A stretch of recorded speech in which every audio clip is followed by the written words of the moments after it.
네, 한국 조선산업은 1970년대 이후 꾸준한 성장을 거듭하며 경제 성장의 상징으로 자리를 잡았습니다.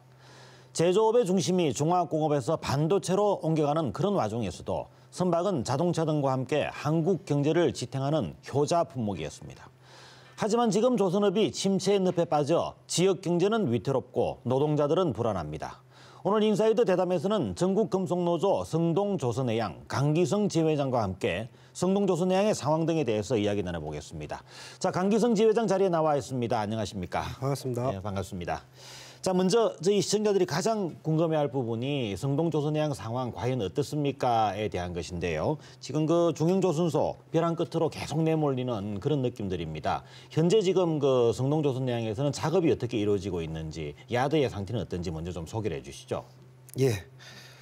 우선 정부의 이번 결정은 조선산업의 허리와도 같은 중형조선을 포기하는 것 같아서 많이 참담한 심정입니다.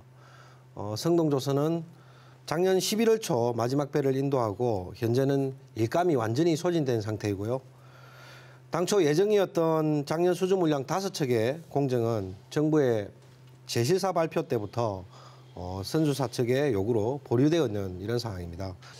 지금 그 야드가 비었다, 현재 조업이 이루어지지 않고 있다는 이런 말씀이시잖아요. 네. 그래서 현재 뭐 최소 관리인만 남았다라는 말씀이신데 네.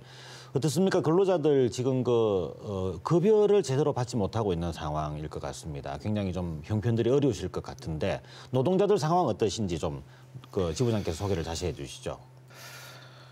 2014년도 일감 부족 때는 정규직은 고용 유지를 위해서 폴리텍 대학 등에서 직무능력 향상 훈련이라는 것으로 겨우 버텼고 하청 노동자들은 1,500명을 남기고 모두 사업장을 떠났습니다. 당시는 거제와 울산 지역의 대형 조선사들이 일감이 많이 있었기 때문에 그쪽으로라도 가서 일을 할 수 있었는데 작년부터는 조선소 전체가 힘들어져서 아예 조선소를 떠나거나 아니면 하루하루를 일용직으로 버티고 있는 그런 상황입니다. 제가 아침 출근길에 보면 인력사무소 앞에서 조선소 근무복을 입은 노동자들이 335 모여있는 그런 상황이라고 보시면 될 것 같습니다. 자, 이런 상황에서 정부가 지난 8일이죠. 그 성동조선해양의 법정관리 그리고 또 STX조선의 구조조정 내용을 담은 이런 중형조선소 처리 방안이라고 하죠. 이걸 발표를 했습니다. 사실 이 부분에 대해서는 하실 말씀이 굉장히 많으실 것 같은데요. 우선 자, 정부가 내놓은 그 방안에 대해서 노동자의 입장에서는 어떠신지 먼저 좀 설명을 해주시죠.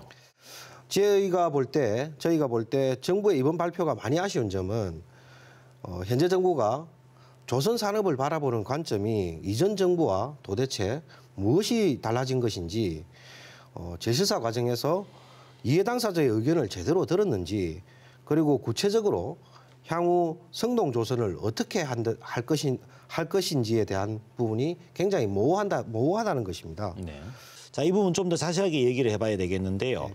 자, 정부가 이런 내놓은 안이 어떤 그 이후에 구조조정을 어떻게 해달라든지 아니면은 뭐 노조가 이렇게 양보를 해달라든지 그런 내용들을 추가로 내놓은 부분들이 있었습니까? 전혀 없었고요.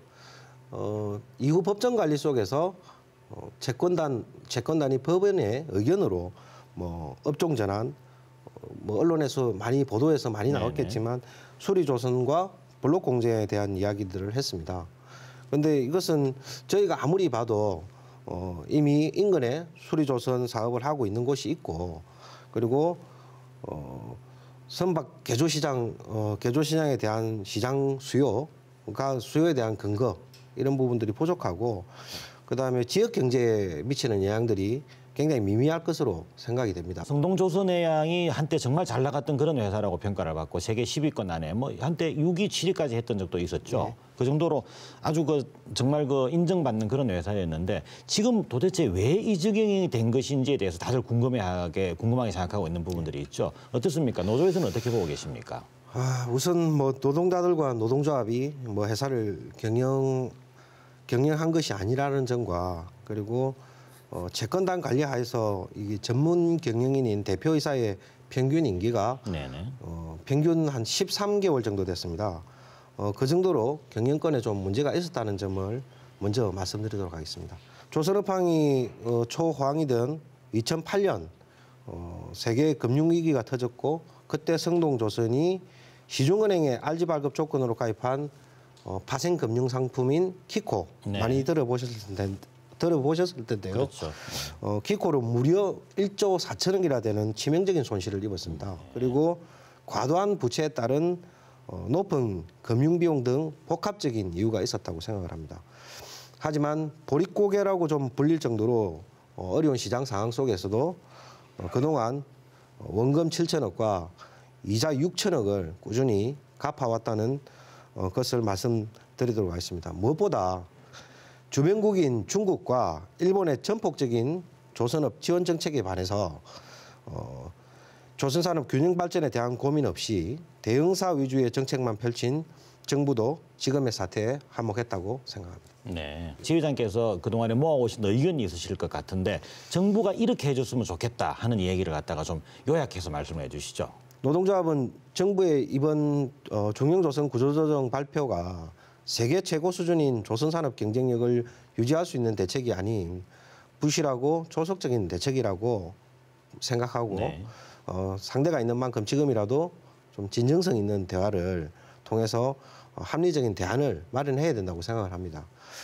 저희 성동조선만 놓고 단도직입적으로 좀 말씀을 드리면 과도한 부채에 따른 고정비를 줄이고 알지 발급 조건 완화만 된다면 충분히 생존이 가능하다고 생각을 합니다. 저희가 지금 2015년 마지막으로 7,200억 지원을 마지막으로 16년도와 17년도에 자금 지원이 하나도 받지 않았습니다. 그리고 실제로 또 흑자가 난 부분도 있고요. 그리고 그 15년도 말에 7,200억을 지원 금액 중에 지금 실제로도 2,100억이 남아 있습니다. 물론 채권단은 그 부분에 대해서 신규 자금으로 보고 실제로 지금 지원을 안 하고 있는데요. 아마 그 금액과 그리고 이후 수주 알지 발급 완화를 통해서 어쨌든 수주만 이루어지면 충분히 회생이 가능하다고 저는 생각합니다. 자, 알겠습니다. 지금 이 부분은 꼭 좀 여쭤보고 넘어가야 될 부분인데요. 이런 조선 산업 분야에 이런 공적 자금들이 그동안에 많이 투입이 되어 왔었습니다. 거의 수조 원씩 뭐 이렇게 투입이 됐는데 결국은 이런 공적 자금이라는 것이 국민들의 세금으로 조성되는 그런 자금 아니겠습니까? 노동조합 대표로서는 사실 매우 안타깝고 또 국민들께 송구스럽다는 말씀을 먼저 드려야 될 것 같습니다.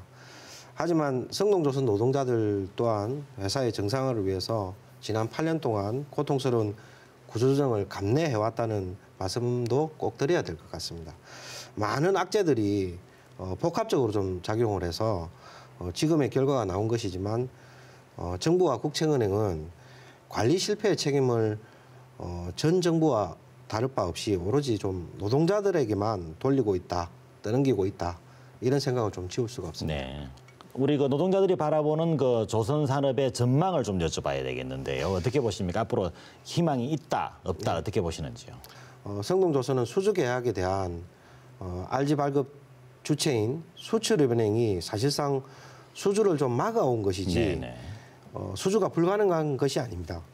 제가 확인한 바로는 저가 수주가 아닌 수익이 나는 수주 물량도 여러 척 있고 정부가 대형 3사에 허용한 수주 기준을 적용하면 약 20여 척도 적시 수주가 가능한 것으로 알고 있습니다. 또한 성동조선의 주력 선종은 세계 1, 2위를 다툴 정도로 경쟁력이 있는 국내 대형 3사를 포함한 타 중소조선소와도 시장에서 경쟁하지 않습니다. 그리고 중국과는 우리가 흔히 말하는 가성비에서 아직 우위에 있습니다. 성동조선의 최신 설비 능력과 규모 등으로 볼 때 지금 상황에서 무리한 업종 전환 이런 것들은 사실은 오히려 더 독이 될 수 있다 이렇게 보고요. 당장은 기존 주력 선종의 수주 영업에 좀 집중하면서 기업 회생 절차를 통해서 생존 방안을 찾는 것이 급선무일 것 같습니다. 알겠습니다. 자, 마무리를 좀 해야 되겠는데요. 우리 정부 그리고 또 경상남도의 지방정부에 대해서도 여러 가지로 하실 말씀이 많으실 것 같아요. 노동자들 대표로서 한번 바라는 점이 이런 점을 바란다는 얘기 좀 해주시죠. 지금까지 정부의 조선업 구조조정을 지켜보면서 안타깝게도 정부가 호미로 막을 것을 가려놓으려는 것 같아서 정말 많이 답답했던 것이 사실입니다. 노동조합은 이미 수년 전부터 중앙정부와 지자체에 조선산업 고용 안정을 위해서 협의체를 구성하자고 계속 요구해왔습니다. 최근 전 대통령 내외와 저희 사업장 간의 정경유착 내용이 연일 언론에 도마에 오르고 있습니다. 결코 용서받을 수 있는 일이 아니지만 그것은 조선업 구조조정의 본질이 아닙니다. 조선해양산업은 결코 사양산업이 아니며 오히려 가장 빨리 그리고 가장 많이 일자리를 창출할 수 있고 무한히 확장 가능한 미래의 먹거리 산업입니다. 정부의 이번 중용조선에 대한 결정은 자칫하면 제2의 한진해온 사태가 될 수도 있는 매우 우려스러운 것이 저는 분명하다고 생각합니다. 또한 문재인 정부의 일자리 정책과도 전면 배치되는 것입니다. 조선산업의 허리와도 같은 중용조선의 성동조선이 세계 1위의 한국 조선산업의 발전에 좀 이바지하고 지역과 사회에 공헌할 수 있도록 국민들께서도 많은 관심을 가져주시면 고맙겠다는 말씀 드리겠습니다. 네, 지금까지 전국금속노조 성동조선해양 강기성 지회장과 함께 위기에 처한 성동조선해양의 상황 또 회생 대책이 무엇인지 노동자들의 입장에서 들어봤습니다. 자, 우리 도민들도 관심 있게 지켜봐야 할 문제인데요. 자, 지회장님, 조선업 노동자들의 이런 그 희생만 강요하는 것이 아닌 또 우리 산업의 경쟁력을 강화하고 경남 경제를 생기고 살릴 수 있는 그런 좋은 방안들이 나올 수 있도록 저희도 같이 힘을 써서 기대하도록 그렇게 하겠습니다. 네, 오늘 좋은 말씀 감사합니다. 예, 감사합니다. 네, 대통령 개헌안에 대한민국은 지방분권 국가를 지향한다는 조항을 둔다는 발표가 나왔습니다. 지방자치단체는 지방정부, 지방행정부가 돼 지금보다 더 강력한 권한을 갖게 됩니다. 재정과 산업이 수도권에 집중되고 문화와 인재까지 빨려들어가 지방이 고사 위기에 몰리는 문제를 풀 계기가 되게 되는 것입니다.